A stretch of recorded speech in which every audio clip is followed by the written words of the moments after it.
In the heart of Florida, nestled amongst pine forests and swampland, there once stood a town called Rosewood. It was a place of hope, a beacon of black prosperity in the segregated South of the early 20th century. Families built their lives there, owned their homes, their businesses, and their land. It was a quiet, self-sufficient community where children played in the streets and neighbors looked out for one another. But in the first week of 1923, that peaceful existence was shattered, and the town of Rosewood was wiped off the map. This is the story of the Rosewood Massacre, a story that was silenced for decades, a story of a town and its people that we must remember. To understand what happened in Rosewood, we have to look at the world it existed in. The early 1920s in America were a time of deep racial tension. The Ku Klux Klan was experiencing a resurgence, and violence against African Americans was tragically common. In Florida, this tension was particularly high. Despite this,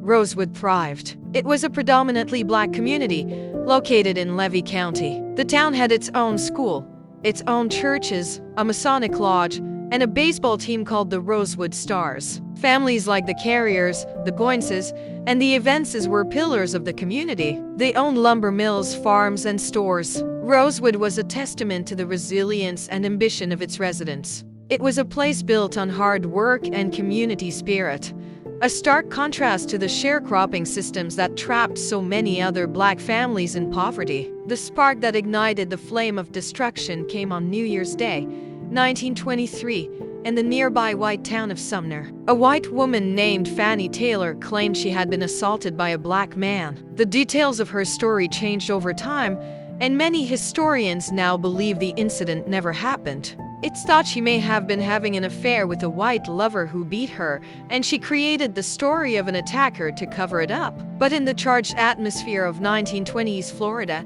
the accusation was all it took.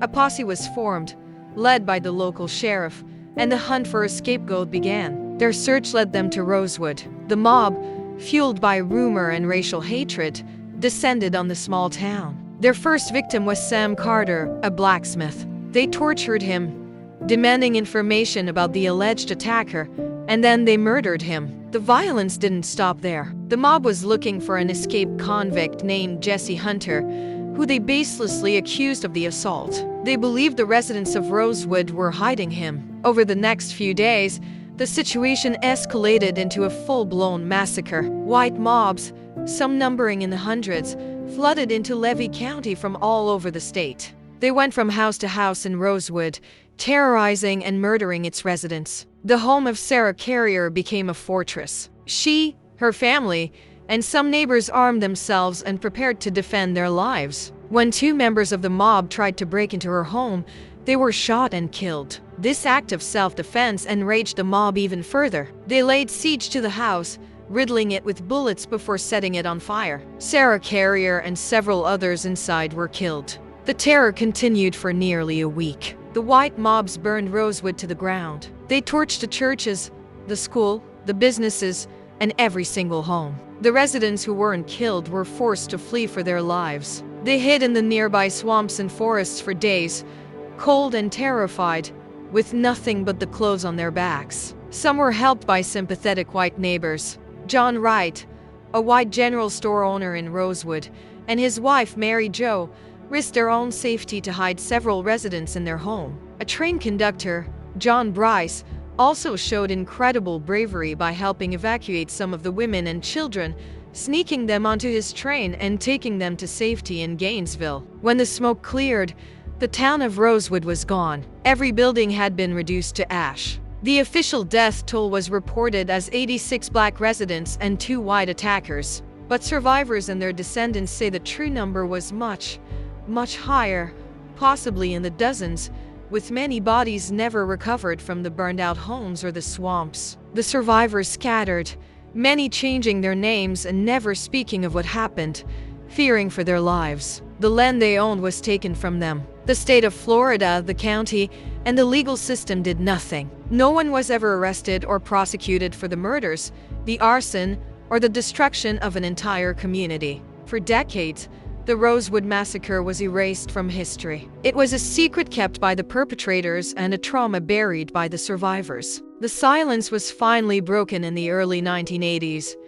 Nearly 60 years later, a journalist named Gary Moore began investigating rumors of a destroyed black town in Levy County. He managed to track down some of the elderly survivors, including Arnett Goines and Minnie Lee Langley. He pieced together their harrowing testimonies, and for the first time, the full story of the Rosewood Massacre was brought to public light. His article sparked a movement. The descendants of Rosewood, led by figures like Arnett Doctor, the son of a survivor, began to demand justice. Their fight was long and difficult. They faced resistance and denial, but they refused to give up. Their goal was not revenge, but recognition and restitution for the lives and property that were stolen.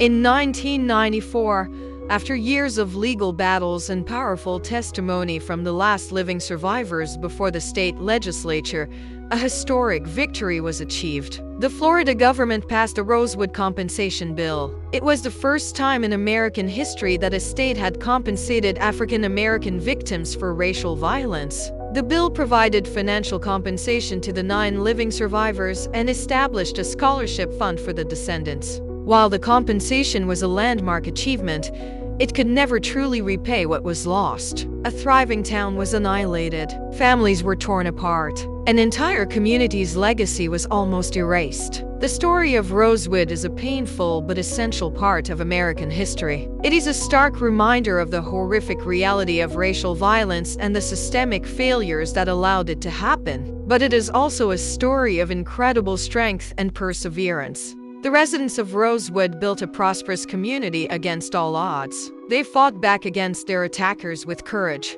and their descendants fought for decades to ensure their story was not forgotten. Today, nothing remains of the original town of Rosewood except for a historical marker on the side of State Road 24. But the legacy of Rosewood lives on. It lives on in the stories passed down through generations, in the scholarship fund that helps young descendants achieve their dreams, and in our collective memory. Remembering Rosewood means honoring the names of the victims: Sam Carter, Sarah Carrier, Sylvester Carrier, James Carrier, Lexi Gordon, Mingo Williams, and the many others whose names we may never know. It means remembering their town, a place of family, faith, and ambition. And it means committing ourselves to learning from this dark chapter of our past, to ensure that such an injustice never happens again. Their town was destroyed, but their memory and the lessons from their story must endure. Thank you for joining me to learn about this important and often overlooked piece of history. If you found this story meaningful,